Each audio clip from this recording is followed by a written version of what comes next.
Today, we're going to talk about how to start a real estate fund from nothing. So, first, let's just talk about why you might want to start a real estate fund.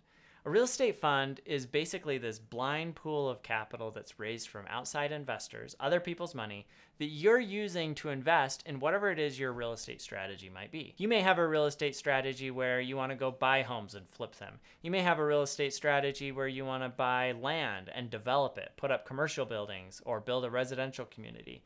You may have a real estate plan or strategy where you want to buy a large building, like maybe a hotel or an office building, and just collect the rents from that. Whatever your real estate strategy is, a fund can be a really effective way of investing in real estate. The reason for that is because a fund, this blind pool, gives you a ton of flexibility to do lots of different deals.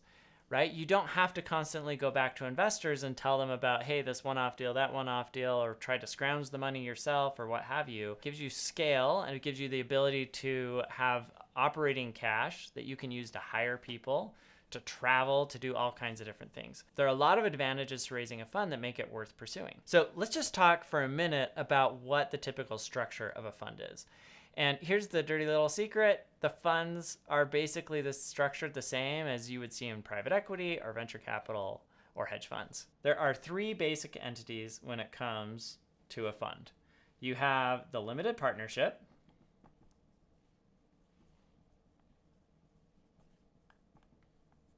you have the general partnership,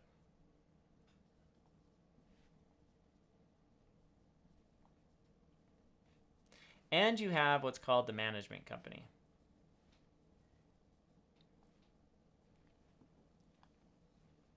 Now, all three of these work in tandem to create this fund structure.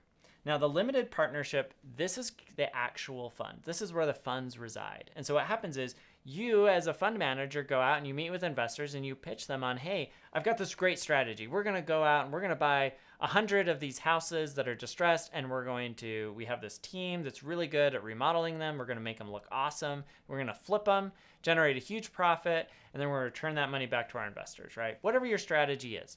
So you go and you pitch them and they say, hey, yes, that sounds like a great strategy. I don't have the time to do it or the know-how, but I can see how you can make a lot of money. Here's some of my money to invest in that strategy. So that money flows in from all these limited partners. Now, why are they called limited partners? Why is it called a limited partnership? And for abbreviation's sake, these individuals that invest are typically called LPs in the industry. The reason why they're called limited partners, is because they're limited in the amount of control they have in terms of what you invest in. What happens if you find this amazing investment property, but it's in a neighborhood where one of your investors doesn't really want you to invest in that area, or maybe they just have a bias against the way that house looks or whatever it might be? It would be a pain to have to get every single LP or investor's approval every time you wanted to do a deal. You just couldn't operate a fund like that. And so it gives you the flexibility to go out, find the deals you're going to do your thing, right? And not be too worried about LPs harassing you all the time. Now, you do agree with the LPs ahead of time on the types of investments you're going to make, and there are controls and rules, and we're going to talk about that. But all of those are encapsulated in a document called the Limited Partnership Agreement. And this is a very long document that spells out what you can invest in, what you can't invest in, what happens when you sell one of these properties, where does the money go.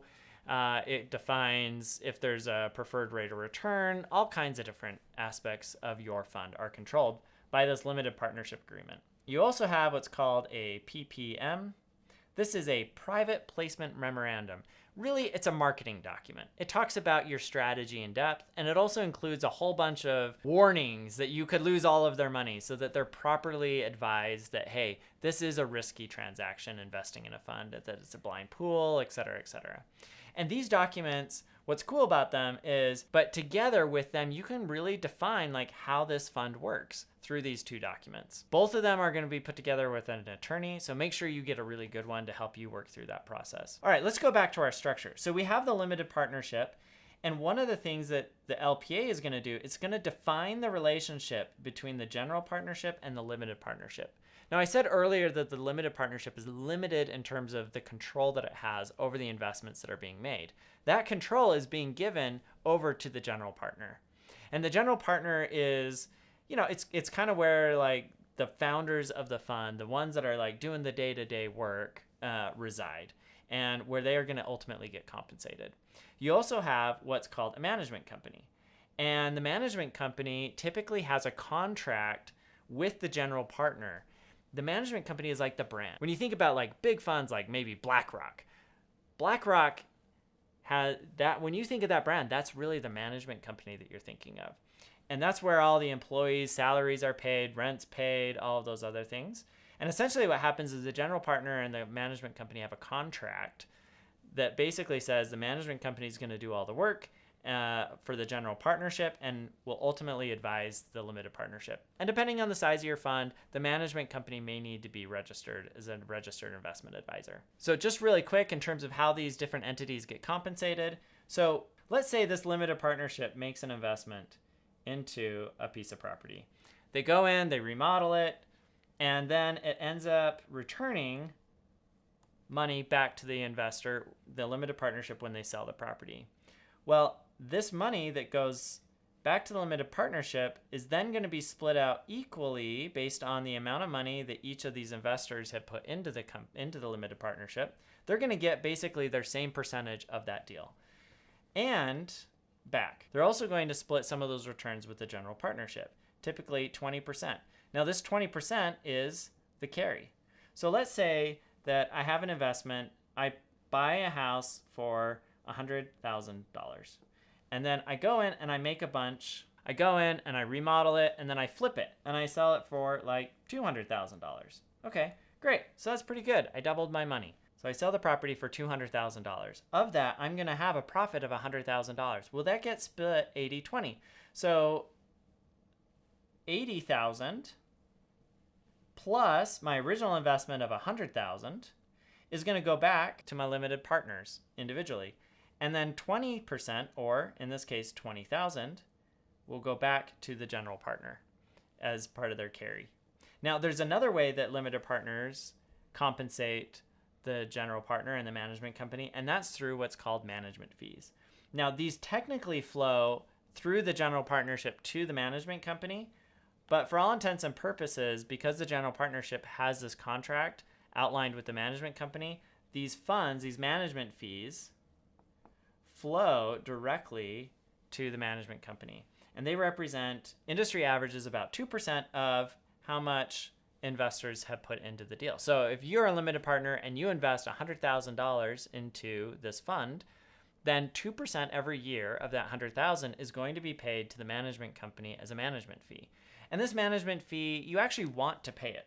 And the reason you want to pay it is because it provides the manager with the money they need to go out and find really, really good deals. And here's the thing, this 2%, it ultimately ends up getting paid back because the management company and the general partnership, they don't get any of this carry until they've paid back all of their management fees. Anyway, so this structure really helps align incentives because the general partner and the management company, yeah, they're getting this 2%, but really that's not what they're in it for. They're in it for the big money, which is the carry. And they only get paid carry when both the limited partnership makes money and also the general partner makes money. You've never raised a fund before, but you've done a few real estate transactions, or maybe you've never even done a full real estate transaction, but you have a great strategy, right? Or maybe you've got at least one deal. So if that's your situation, what I would do is I would go and sell that deal to investors. Let's say you're like new to this and maybe you've done some real estate transactions. Maybe you even haven't done that many transactions yet, right? And you're trying to figure out like, how do I get in this game? How do I get scale? How do I raise a fund? Well, the first thing you have to do is go find that one great deal. And you can structure a fund around one deal, right? And in that case, it's a lot easier because you don't have to convince investors that you're this amazing investor yet, right? That can come with time. So what I would do is I would go find like an amazing first deal.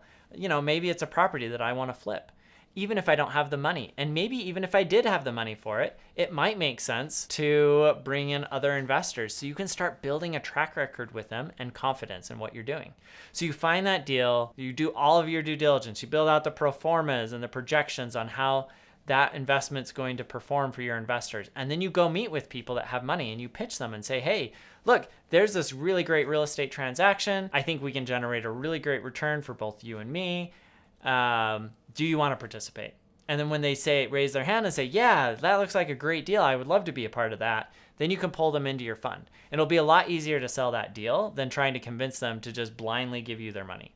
But here's the cool thing. You do that enough times, right? You show them like good returns again and again and again, and over time they'll have confidence in you, and you can get to the point where you can just say, hey, look, give me the money and I will be able to scale this thing up and generate even better returns for you. You'll save time because you won't have to underwrite and evaluate every single deal, and it'll allow me to free up a lot of my time from fundraising to really focusing on executing transactions. And at that point, as you gather more and more confidence from investors, then you can start building a fund that's a blind pool, and you can tap into some of the real advantages that exist with having a real estate fund. For example, if you have a blind pool, you can start buying lots of assets really quickly, right? Because you don't have to sell every single deal. And that can be valuable because maybe there's efficiencies to be gained, right? Like maybe if you owned 10, 20, 30 properties within your fund, you could set a property management company to reduce your overall expenses and generate greater returns. Or maybe it would allow you to get into bigger deals, right? So maybe you've done small commercial deals, but if you had a fund, you could get into some really big deals that generate much better returns at lower risk. So a fund can really open up a lot of opportunities and is definitely worth your time pursuing and doing it right and setting it up from the get-go. If this video is helpful and you want to learn some of my experience on the venture capital side of funds, check out my video on how to get into venture capital without experience. Thanks.